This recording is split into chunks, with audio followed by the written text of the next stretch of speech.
Tim, how has your perception of risk changed over the years? Yeah, that's a good question.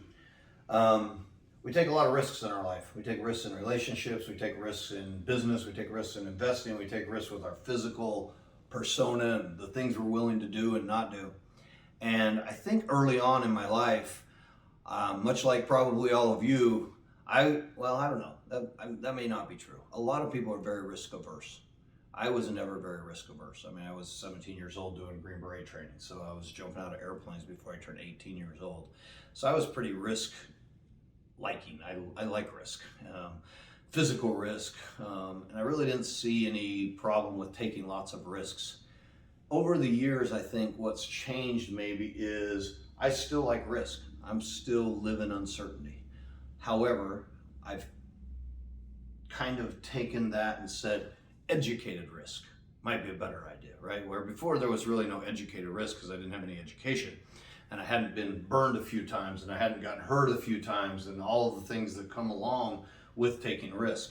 And so if you're going to live in uncertainty, sometimes making that uncertainty a little bit tempered with some education or some thinking at the same time. And so now, even in business, I mean, I still am putting things out there and taking risks. And sometimes I still have to tell myself, hey, you're still a crazy freaking wild man. Go get it. I don't care if other people are willing to do it or not. I'm jumping. If the bridge is there, let's go jump. But, well, we have a safety line just in case, right? Where before there might not have been that safety line. And so I think what's happened over the years, if I look at risk in general, is rather than just take stupid risks just because somebody dares you to, right? I was pretty sure I was going to die someday with this last line. Here, hold my beer, watch this. That might not be true now. It still might be true. And I still like taking risks, but I like doing them a little more safely. I'll give you an example. We were just in Zambia in Africa, and we were at Victoria Falls, and they have a 180-foot bungee jump off the bridge into the, Victoria Falls. And like everybody's like, oh hell no, and I'm like, oh yeah, I mean it's a bungee jump in Zambia. How do you say no to that?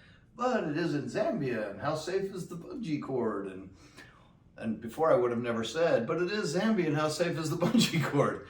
Or we did a paintball shooting from helicopters when we were in South Africa just recently, and before and this time we did it. It was amazing. It was awesome actually, flying backwards, shooting paintballs at each other, but there was a little part of my brain that went, whoa, this is a helicopter in Africa, and if something happens, that part of my brain didn't exist before. Before I would have just jumped on.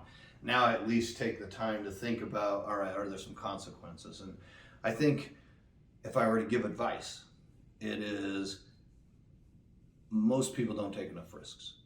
That's the truth.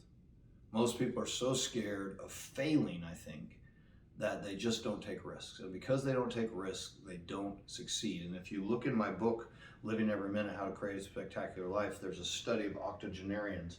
And when they ask them, these are people in their 80s, what do you wish you'd have done different in your life? Every single answer is, I wish I would have done this, I wish I would have done this. Not one of them, not one, said, I wish I wouldn't have done something.